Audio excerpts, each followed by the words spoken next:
Hello guys, তোমরা দেখতেই পাচ্ছ আজকে আমি চলে এসেছি গাংনাপুর রানাঘাট ঢাকরে বলতে আমাদের এদিকটা থেকে কাছে আছে অনেকটাই। তোমরা দেখতেই পাচ্ছ আমি দেখতে চলে এসেছি দুর্গা ঠাকুর। তো এই যে সিলভারগুলো গায়ে বসানো এটাই উঠবে টেক্সচার হিসেবে, আর মূর্তিটা তো নিচে থেকেই যাবে। দেখতেই পাচ্ছ কত বড় মূর্তি হচ্ছে এখন এখানে, খুবই সুন্দর লাগছে দেখতে।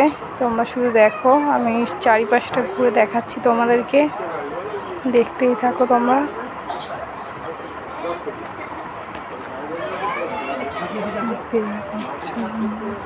সবাই এখন ভিডিও বানাচ্ছে, দেখতেই পাচ্ছ। দেখো তোমরা শুধু কত সুন্দর হয়েছে মূর্তিটা, আমার তো খুব ভালো লেগেছে। তোমাদের কেমন লেগেছে অবশ্যই কমেন্ট করে জানাবে। দেখো তোমরা কত সুন্দর লাগছে, আমি চারিপাশটাই ঘুরে ঘুরে দেখাচ্ছি তোমাদেরকে। হচ্ছে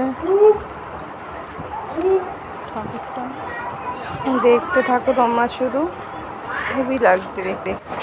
তোমরা দেখো শুধু কত সুন্দর লাগছে, আমার তো খুব ভালো লেগেছে। তোমাদের কেমন লাগছে অবশ্যই কমেন্ট করে জানাবে। আর তোমরা কেমন আছো সবাই এটাও অবশ্যই কমেন্ট করে জানাবে। সবাই আমার পাশে থেকো, তাহলেই আমি সাপোর্ট পাবো। দেখতেই পাচ্ছ তোমরা কত সুন্দর লাগছে দেখতে।